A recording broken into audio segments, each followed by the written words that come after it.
I'm Vin. I'm Sori. That's Booby. And Ghosty, Culpy, Chip. This is the best setup. This is my favorite setup of all time. It is? Yeah. I just like how Ghosty's sitting on the top of the Salty. Yeah, Ghosty chilling on Salty is the thing that gets it for me. For sure. He's so cute. For timely topical political commentary, you can hit us up in Middle America with Vin and Sori. That's also where we do our firesides. Yep. I have been leaving so much gold on the table because there's so much happening politically in the world. I'm going to get back to it. Never you fair, dear listeners. But this is a reaction channel. Jinjer-Teacher Teacher. Ever since this song came out, everybody was telling us to do it, but we had committed that we weren't going to do anything during the maternity leave, and we basically kept that promise. I think Slipknot had a song. Korn interview. And then we had the interview with Brian. It's not Korn, but... So, we stuck pretty close to our... Oh, yeah. I think we did. Thing. So... Yep. Good. So... The Halloween video did not get blocked. Good. So, good. Okay. So we're about to do Jinger or Jinjer? I think it's Jinjer. I'm not sure. Teacher. There you go, babe. Oh. That's the one I was wondering about. That's okay. I'll take care of that later. Okay. Okay. So, this is Jinjer-Teacher Teacher. Let's go. All right. Go.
Teacher, leave us alone.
my word.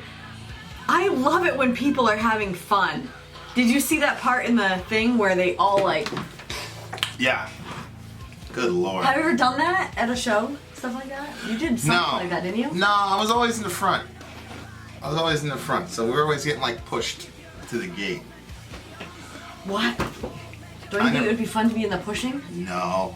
I mean, it would be, but like if I'm spending the money to go see my band and we wait like 6-7 hours. Right. For the Slipknot show, we waited about 8 hours because I wanted to make damn sure we were first. Yeah.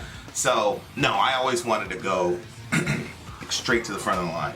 I think it'd be fun to be in all So that's what we did. Well, I don't know if you saw this, but at the Static X show, like some guy was like complaining about his girl getting shoved by the gate, and the security dude was like, I mean, it's a rock show, bruh.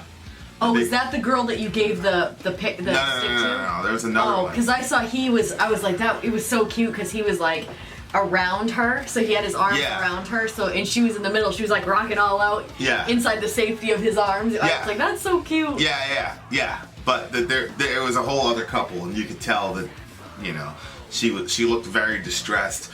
And really? Yeah, he called the security guard over. The guard was like, "What do you want me to do?" He's like, "It's 700 people behind you, bruh." I know. I mean, what could he do? There's nothing he could do. I didn't see them again after that. I would have said, yeah, there's a lot of space in the back. There's a lot of space back there. Yeah. Go for it. Yeah. So yeah, he didn't really do anything about it. But yeah.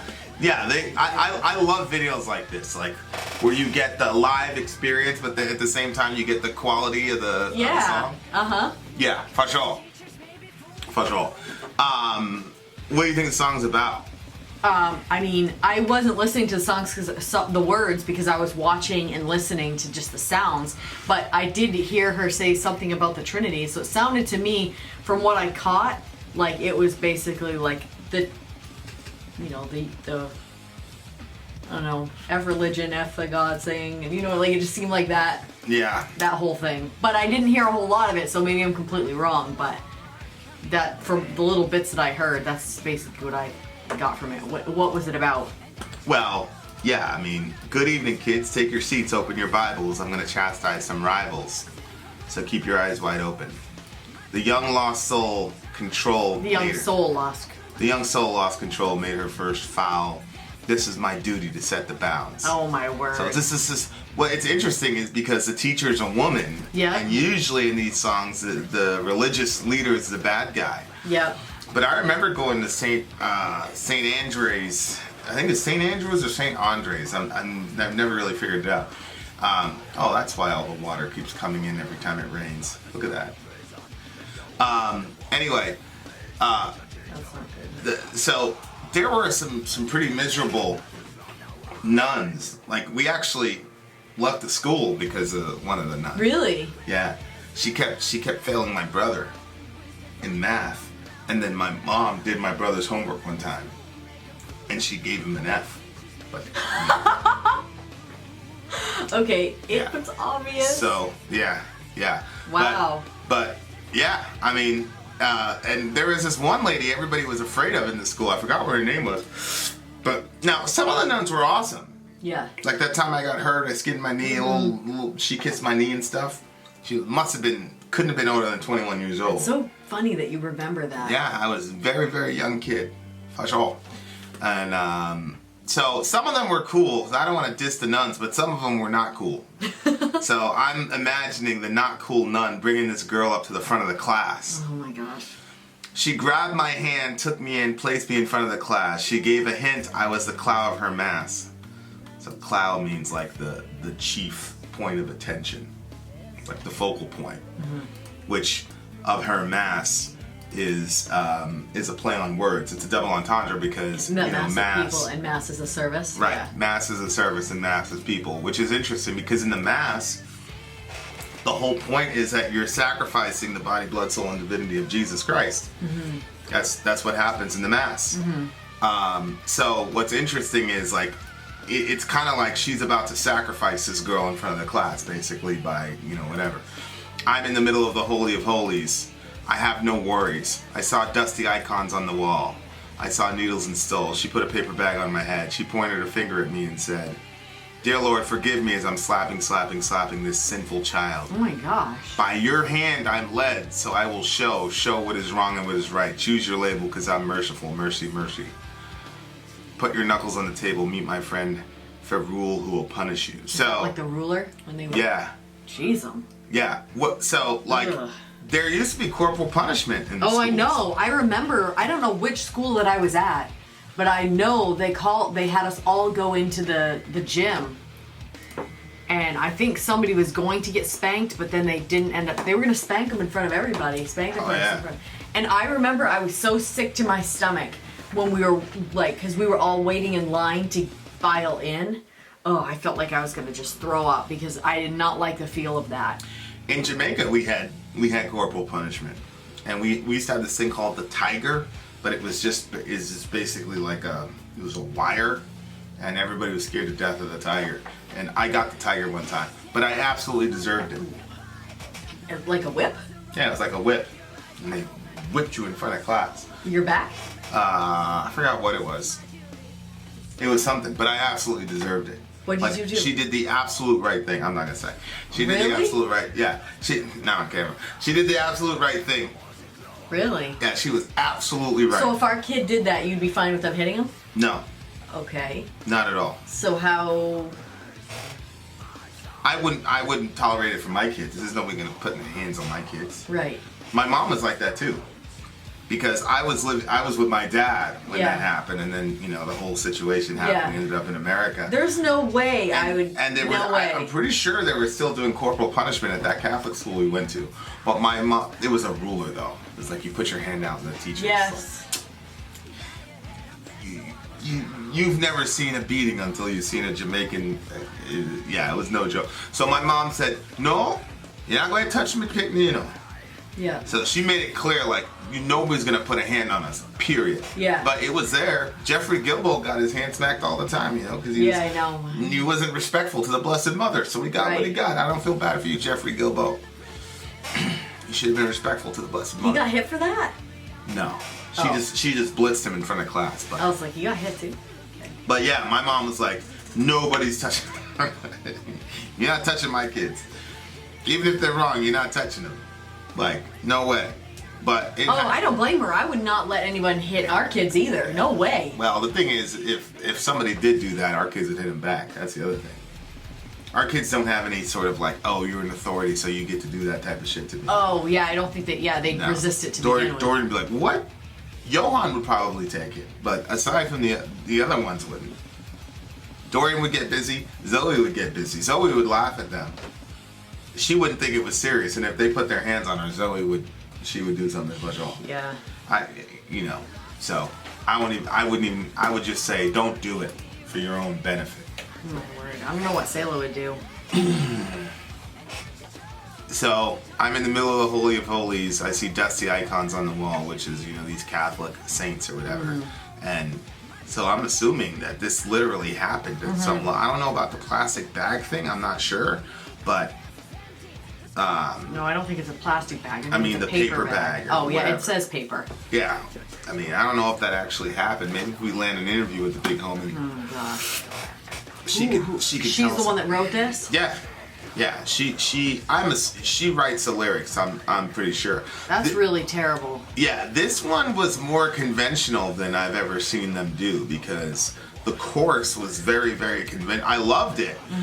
But they usually don't, they're usually like off timing and off beat on purpose. And this one was a lot more conventional at the chorus level. Yep. But yeah, so she was getting punished by this religious person.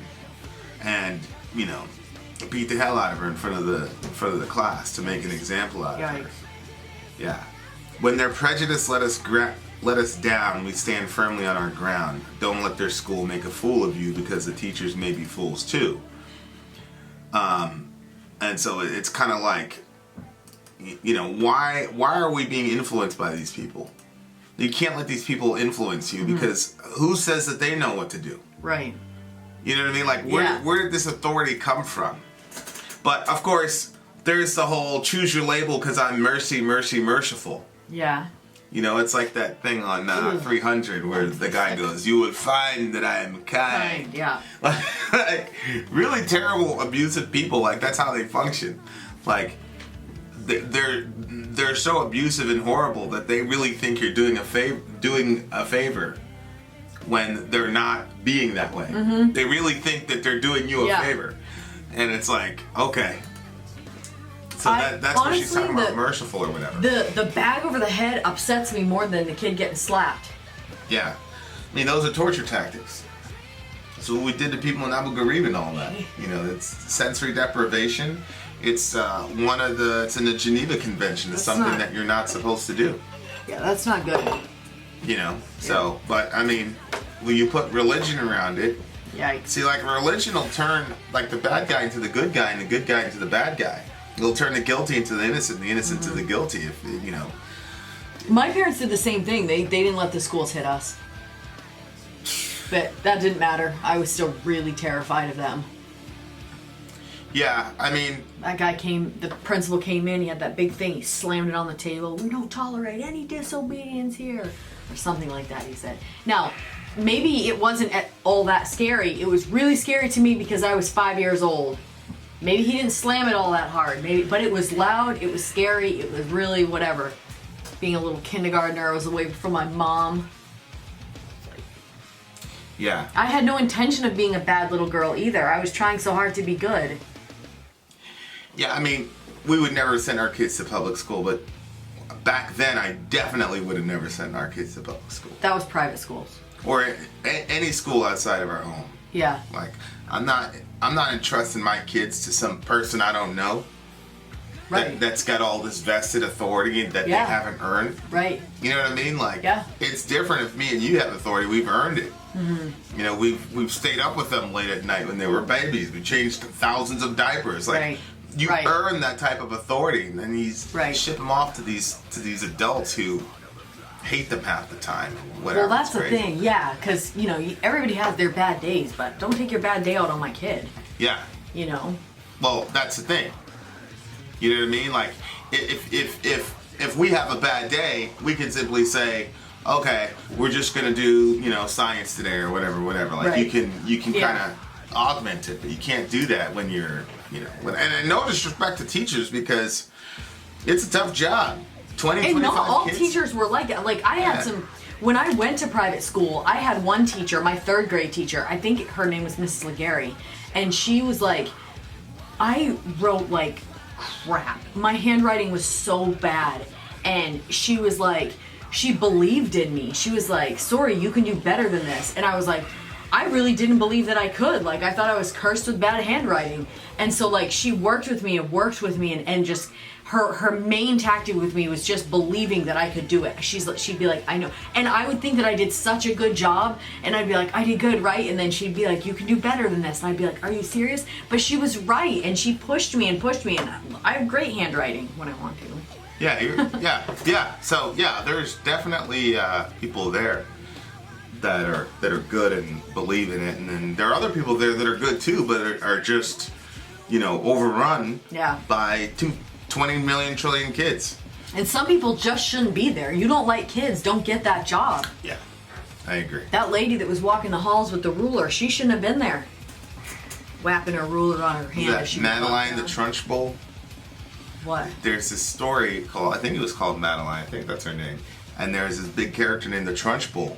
And she had this like leather whip that she would, you know, intimidate all the kids with. It was horrible. Teacher. I'm like, where did you get that idea? You were like at home one night and you thought, oh, I'll just walk up and down. Or did you see it from a movie? I mean, you see these people in movies. Like, what made you think that was a good idea? Yeah, I have no idea. But the confluence of those institutions, the educational institution and the religious institution coming together, is nightmarish. Right. Because you have both of those institutions have authority figures who are supposed to be unquestioned, who that the obvious danger of those institutions coming together is. I would send my kids to a public school before I send them to a Christian school. Mm-hmm. For that reason. Mm-hmm. Like, it would never happen. Mm-hmm. Teacher, self-proclaimed preacher. Under the flag of welfare, your lectures start to blare. We need no soap shoved down our throats. so keep your monologues unrated and remote. I'm a bad example of order. This life is not a prison and you're not a warden. Please, teacher, leave us alone as if we accept life lessons from no one. As we accept life lessons from no one. Which, of course, that type of extremely negative behavior creates this sort of rebellion against elder wisdom that is not healthy. Right, exactly. Because it is important to listen to people older than you. It's important to glean from their experiences. But when you present, I'm the authority and I can't be questioned, and I'm going to tell you to do this and that, then it makes kids swing the other way and say, screw it, I'm not listening to nobody. Right. You know, which is one of the reasons why our kids are always allowed to call bullshit, and they're allowed to say, I don't agree with this rule, how does this rule work, yada, yada, yada. Like, so the rule is they have to obey it, but they can come back and say, what's the logic here? What's the reason? I disagree. Here's a better alternative, yada, yada, yada. Because I've never wanted to socialize and these are conflicts that you and I had at the beginning. Yeah. I never wanted to socialize the kids to just take a person's word for it just because they're the authority. And so, so I've always constructed, our lives that way. And so they had the ability to voice disagreement and things like that. But you didn't come from that type of a context. No, not at all. And some of you know our story, but we only got married like 2 years ago. So he already had 3 kids that were not babies anymore. Right. So like coming into, I just had one girl and she was very quiet. So like coming from that environment, very docile, very compliant. Yeah, very compliant. And so like then coming in, like you're questioning everything. I'm like, oh, are you serious? There's 3 of you and you're all questioning. And then it was just, oh my gosh, it caused a lot of conflict at the beginning. Babe, I just cleaned this room and you just threw that on the floor. I'll take care of it. I don't know why the audience needs to know that, but hey, this is real life, ladies and gentlemen. You had a hard, and it's a much more difficult way to parent. It is, because it's easier if you just say it and they do it, you know, and then you have your, whatever. But if they can question everything, and so, but I do see, now that I've been able to like see it, I'm like, okay, you're preparing them to be an adult. Right. So I can see how that mindset is a much more healthy mindset to have as you're going off into the world. That they shouldn't just go along with everything just because some authority figure says it and stuff like that. But well, that's the reason. But they do need to be able to follow rules and the world is full of laws that we have to abide by. You can't just say, pick your own speed limit, kid. Yeah, I mean, they just have to be justified. You have to justify the laws. You can't just say, you have to follow this law because I say so. No, exactly. You know, there have been situations with police where they've told me to do X and Y thing, and I've said, no, I'm not doing that. Yeah. Because the law doesn't say so, and you and I both know that you have no right to tell me that. Move along.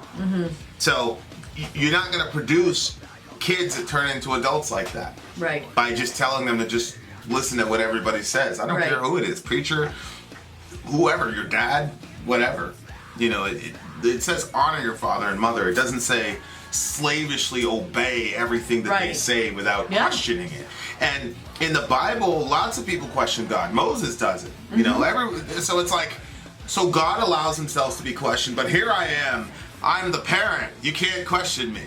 It's ridiculous. I just think it's crazy. I was born before you, so that means everything I say has to be taken as law. And the funny thing is that if you don't create that environment, kids are going to rebel anyway.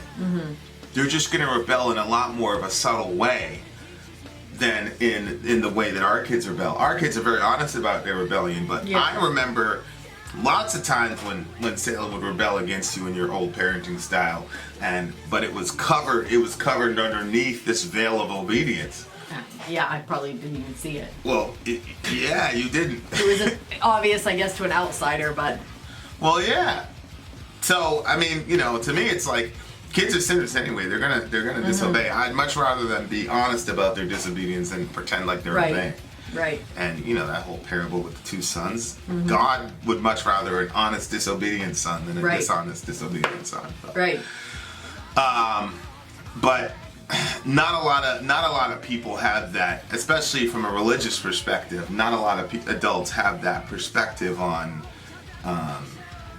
people and authority. Oh yeah. And like you said, it's a harder way to parent. It's a harder way to do anything. Right. It's a much harder way to lead. Yeah. Because you have to justify why you're doing it. And that's like Noam Chomsky talks about it. Like, I'm not an anarchist. I'll probably never be an anarchist. But Noam Chomsky said something about. He said, like, leaders need to justify their authority consistently, and I think that's very important. That's a very important concept to teach kids. It doesn't matter who it is. They've got to justify that authority, and even in the Bible, God does that. You never see God showing up and say, "Everything I say, that's it." Right. Like, I'm the Lord who brought you out of Egypt. That's a justification of authority. Hey, I'm the one that worked all these miracles and brought you out of Egypt. You should listen to me. Okay. That's justified authority. If you can find somebody else who can liberate you that way, then talk to him. Same thing with Jesus. Like, this is the one who lived and died, and I was dead and now I'm alive again. Like, that's justified authority. And then he issues his commands in Revelation. So I think that's kind of how I pattern my parenting and leadership style on my good days. Your idol screamed at me, throwing shame on my face as I turn away from infamy and disgrace. I smile to you because I want you to see how I break rules in front of your Trinity. See, that line is meant to be offensive, but it's sad to me. Because the Trinity, as a word, just as a word, always was a beautiful word to me from the first time I heard it. And then, once I understood the concept of the Trinity, it's been probably one of the most comforting concepts to me in my entire life. That I have a Father who plans everything, and for my good, I have the Son, Jesus is my brother who will stop at nothing to accomplish your good. Right, and then I've got the Holy Spirit who connects with my spirit and brings me to, and so you're surrounded in this circle of divine love and divine energy that protects you and loves you and grows you and forgives you and all these amazing. I've had so many amazing moments at the Trinity. So it's very sad for me to see, this teacher misrepresented God so terribly that this person is so hurt and wounded that the only way that they could fight back, because religious people love to the whole shame thing. They love doing that to people, and they and that's one of the weird interactions between you and I, because there's a lot of the shame honor stuff with you, and I'm just like, man, screw those people. I don't care about those people and their opinion. And then the reason, it's interesting because the reason I don't care about people's opinion is because of the Trinity. It's like, I am surrounded by divine love. Who are you? And then sometimes, I'm sure most of the times I take it too far. Maybe. You know what I mean? I just could care less about your opinion or anybody's opinion. I don't care, but it's because of the Trinity. But because I'm loved unconditionally by them, then good or bad, it doesn't. But you don't kind of don't have that experience. It seems that you were not raised. I'm trying to be very careful here. You were not raised in the. Nobody ever put a bag over your head and hit you and all this craziness.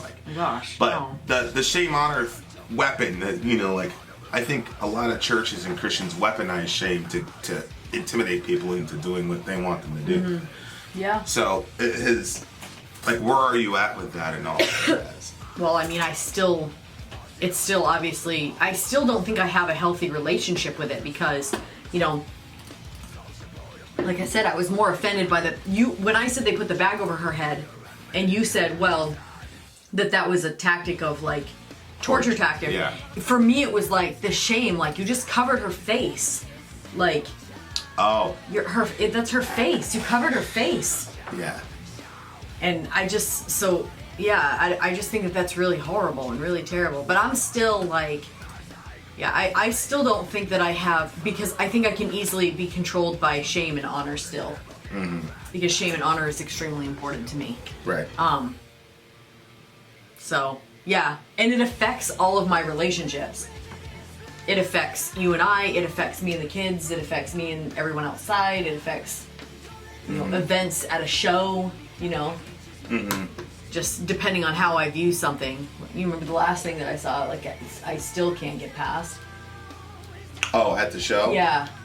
Yeah. You know? Yeah. So I'm like, but because I function shame honor, it does make things more difficult. That's for sure.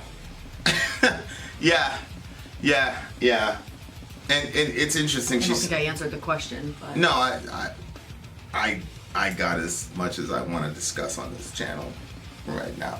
But, you know, your idol screamed to me, and, you know, an idol is a false god, and so she talks about the Trinity. I you know, obviously for me, I believe the Trinity is 1,000 trillion% ultimate reality.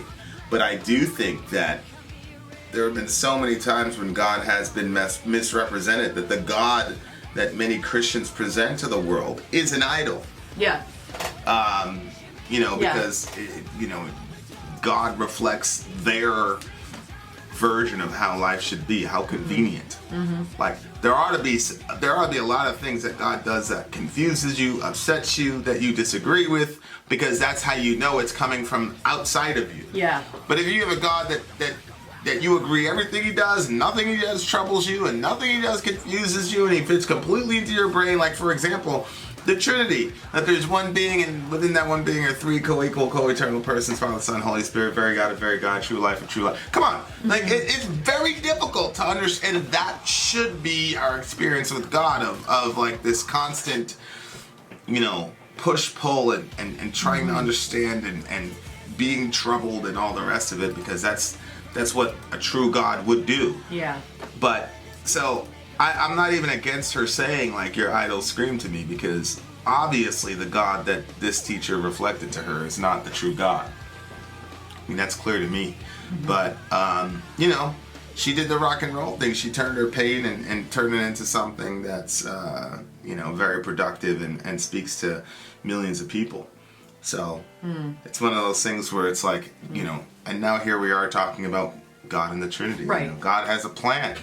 Yeah. You know, like, that's how I look at it. Like, she went through something terrible, but maybe if she didn't go through all the terrible things she did in her childhood, we wouldn't have this band. I'm almost pretty sure of it. I've never spoken to the young lady, but I'm pretty sure that that's probably the truth.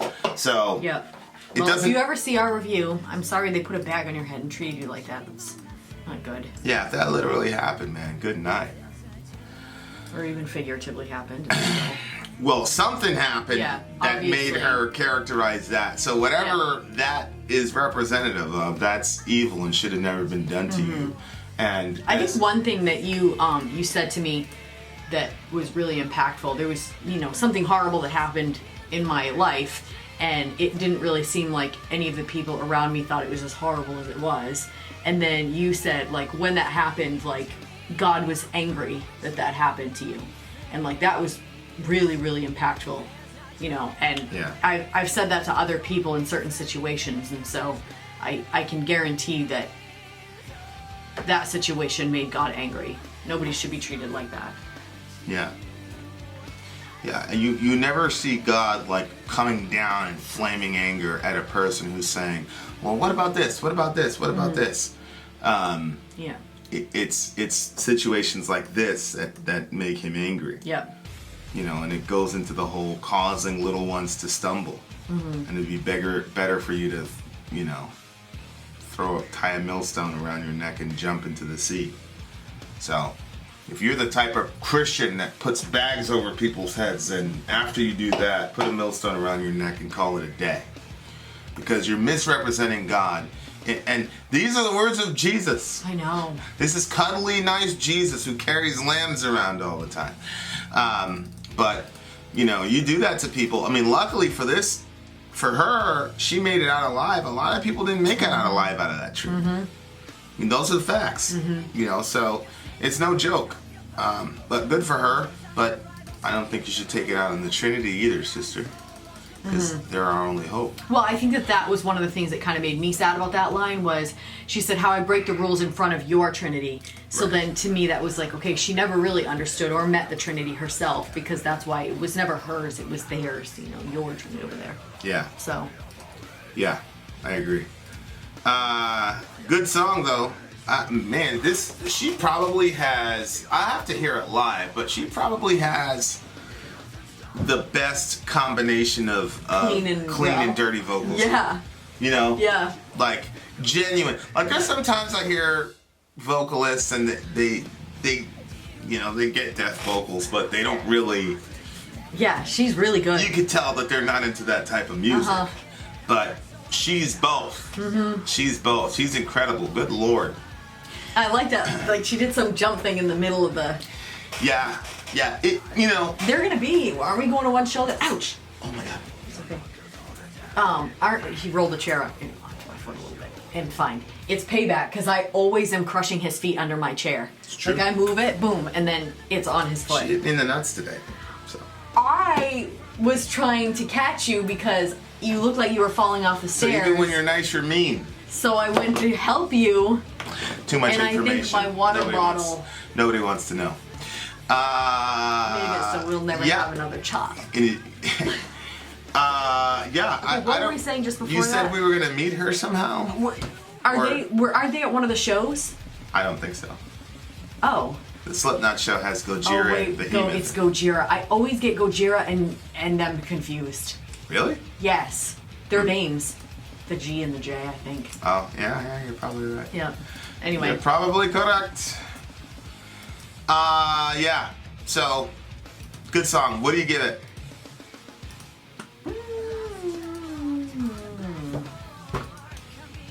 Shoot. I'm having a hard time rating stuff today. I'm not sure why. You go. This is a 9.4 for me. I was thinking 9. Alright, I'm going with a 9. Alright. Much love to Jinjer and all that jazz. Vin out. Sori out. Gone. Teacher, teacher, self-proclaimed preacher. Until the back of welfare, don't let you stop to bear. We need no soap, shove down our throats. So keep your monologues on writing every mouth. I am a bad example of order. This life is not a prison, and go on.